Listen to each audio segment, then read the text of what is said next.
On the outskirts of Kyoto, nestled between moss-covered temples and misty bamboo forests, stood a house that no one spoke of. Its wooden frame sagged with age, paper walls yellowed like brittle bones.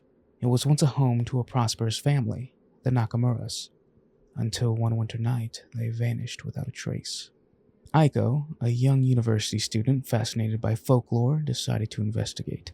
She had grown up hearing the rumors, the whispers of a curse that claimed the Nakamuras were taken by the Yuri, vengeful spirits trapped between worlds. The house had stood empty for over a century, yet neighbors swore they still heard voices at night. One evening, driven by a mix of curiosity and a dare from her friends, Aiko found herself at the gate of the Nakamura house. The bamboo around it swayed in a windless evening, and the cicadas had gone silent. She pushed the gate open, its creaking sound swallowed by the thick, eerie silence. The garden was overgrown, a maze of shadows, and the house loomed before her, half swallowed by the trees. Inside, the air was thick and cold. The tatami mats beneath her feet were damp, as though the house had absorbed years of sorrow. But what drew her attention was the faint sound, like soft footsteps, moving just beyond her sight. She followed them, deeper into the house, until she reached the room at the heart of the home. The sliding shoji door opened on its own. Inside was a mirror, an old, cracked mirror leaning against the wall. Aiko stepped closer, her reflection hazy in the dim light. As she stared, her reflection didn't quite follow her movements. It blinked when she didn't. It smiled, though her lips remained still. Then it spoke in a voice that wasn't hers. "Welcome home, Aiko." Aiko froze, her breath caught in her throat. The voice that whispered from the mirror was soft, too intimate for strangers. Yet she had never stepped foot in this house until tonight. Her reflection leaned closer, its smile widening, as if beckoning her to join. Suddenly, behind her reflection, shapes began to take form. Indistinct at first, but soon recognizable as figures, all dressed in traditional kimonos. Their faces were obscured, yet Aiko felt their eyes upon her, watching with a hunger that chilled her to the core. A cold gust of air swept through the room, though no windows were open. The paper walls rustled, and the faint scent of incense, aged and long burned out, filled the air. The voices of the figures grew louder, merging into a cacophony of whispers. "Come home." Before Aiko could turn away, something brushed her hand, warm and wet, like the touch of flesh. She recoiled, but when she looked down, there was nothing. Her reflection, however, had shifted. The room behind her was no longer empty, but filled with shadowy figures, all standing close, too close. And her reflection? It was no longer a mere reflection. It was her, but dressed in a Nakamura family kimono, hair pinned back in the old style. The reflection tilted its head, its eyes empty of life, yet staring into Aiko's soul. Then it stepped forward, as if trying to break through the surface of the glass. Aiko stumbled back, the ground beneath her trembling. The figures in the mirror began to reach for her, their pale hands pressing against the glass, fingertips smudging the surface. The whispers turned into a chant, insistent and rhythmic. The words slipped into her mind, ancient and heavy, binding her to the moment. "One of us. One of us." Aiko's pulse thundered in her ears, drowning out everything but the rising chant. Her legs felt heavy, as if roots from the old house had wrapped around her ankles, holding her in place. The mirror, the ghostly reflection of herself, the ghostly figures, it was all too real, too close. Suddenly, the reflection smiled again, wider this time, and its hand pressed flat against the glass. The surface rippled like water, and the reflection's hand slipped through. Aiko staggered back, her heart pounding in terror, but the reflection's fingers brushed her skin. It was cold as death. The moment they touched, the room around her warped. The wooden beams creaked, the paper walls groaned, and the figures behind the mirror began to fade from sight. Aiko's vision blurred, as if the house itself was drawing her in, pulling her into some forgotten fold of time. Her reflection stepped further through the glass, its eyes now black voids, swallowing dim light around them. Suddenly, a voice pierced the madness, familiar, soft, pleading. "Run!" Aiko turned her head sharply, and standing in the doorway was a woman. She was dressed in a tattered kimono, her hair long and dark, her eyes wide with fear. The woman seemed out of place, ghostly, as if she too didn't belong to this world.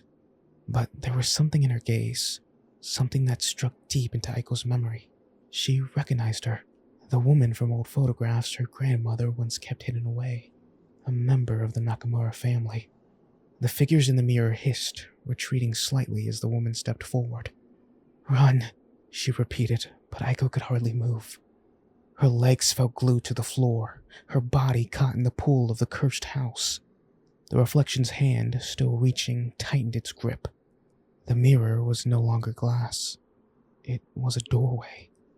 With a final agonizing whisper, the woman's voice echoed louder.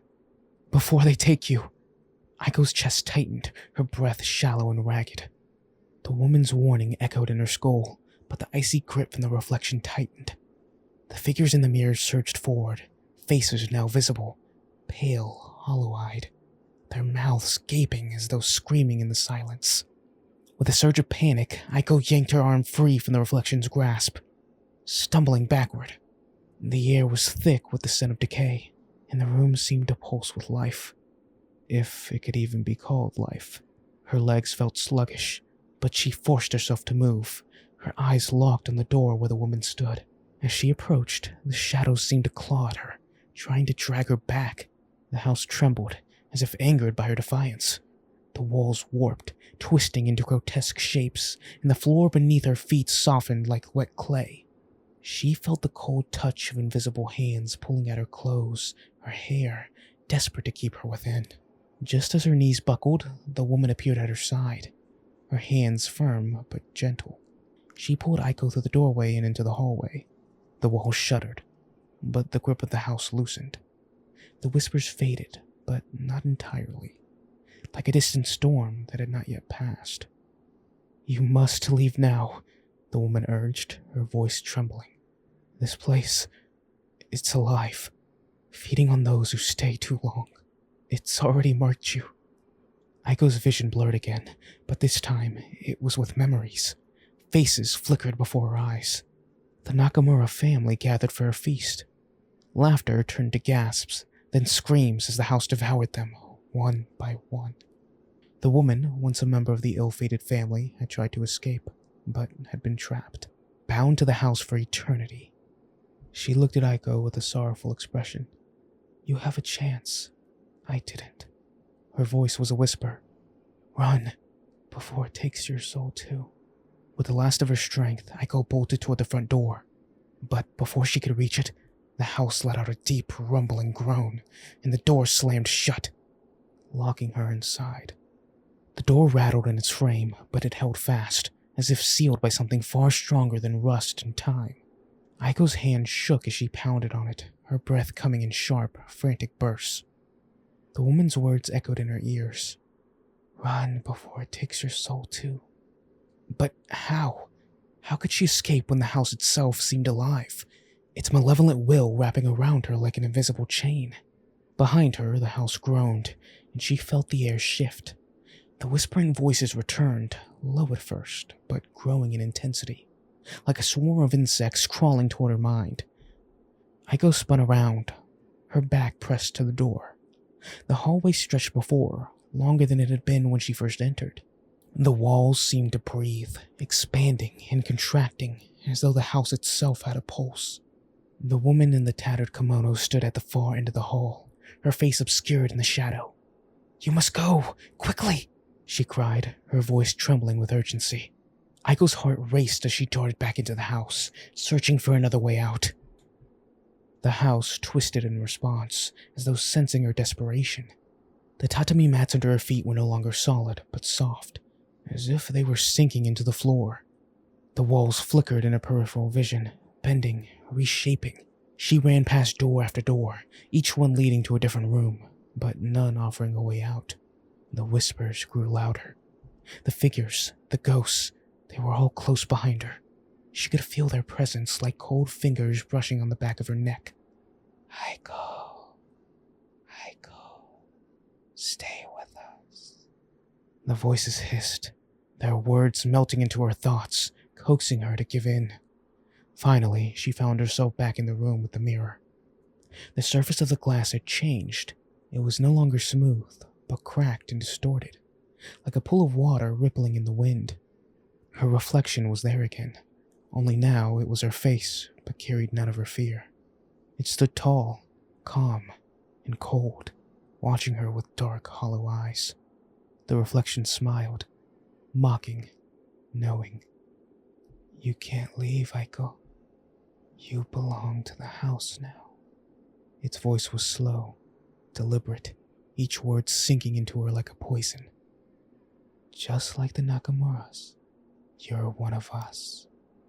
Aiko's stomach churned. The truth crashed over her like a wave. She had been marked from the moment she stepped inside. The house was not a building, but a living entity, a parasite that fed on those who'd wandered into its grasp. The Nakamura family had been its last victims, and now it wanted her. Her legs trembled beneath her, the weight of the house pressing down on her, suffocating. She stumbled toward the mirror, rage and terror swelling in her chest. No! She screamed, slamming her fist against the glass. I won't be like you! The reflection grinned wider, and the glass rippled again, its surface parting like a mouth opening wide. From the depths of the mirror, hands emerged, pale, skeletal, their fingers clawing at the air as they reached for her. They latched onto her wrists, ice cold, pulling her closer. Aiko thrashed, trying to pull free, but the hands were too strong. The room seemed to close in on her, the walls bending inward. The ceiling sagged as if it was collapsing under the weight of the house's hunger. The whispers turned into a chorus of laughter, cruel and mocking. It's time, Aiko. Come with us, the voices chanted. The hands from the mirror tugged harder, pulling her toward the glass, her body leaning forward against her will. But then, amidst the chaos, the woman appeared again. This time closer, her kimono trailing the floor like the robes of a forgotten spirit. Her eyes filled with sorrow and determination. You can break free, she whispered, stepping forward. You still have time, but you must destroy it. Destroy what? Aiko cried, panic rising in her throat. She was running out of time. The hands were pulling her deeper, her reflection's smile growing wider as it prepared to consume her. The mirror! The woman's voice broke through the noise, clear and sharp. It's the heart of the house, the source of its power. Break it and you can escape. Aiko's mind reeled. She had to act fast. Summoning the last reserves of her strength, she twisted her body, yanking one arm free from the ghostly hands. She grabbed a nearby lantern from the corner of the room, a heavy iron lantern covered in dust. And without a second thought, she swung it with all of her might at the mirror. The glass shattered with a deafening crack, shards flying through the air like frozen rain. The hands from the mirror recoiled, disappearing into the fractured surface, and the reflection of her twisted, its face contorting in agony before fading into the darkness. The room began to collapse around her. The walls groaned, the ceiling buckled, and the entire house seemed to scream in fury. But the grip on Aiko loosened.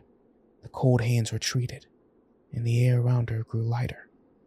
She could feel the pull of the house weakening.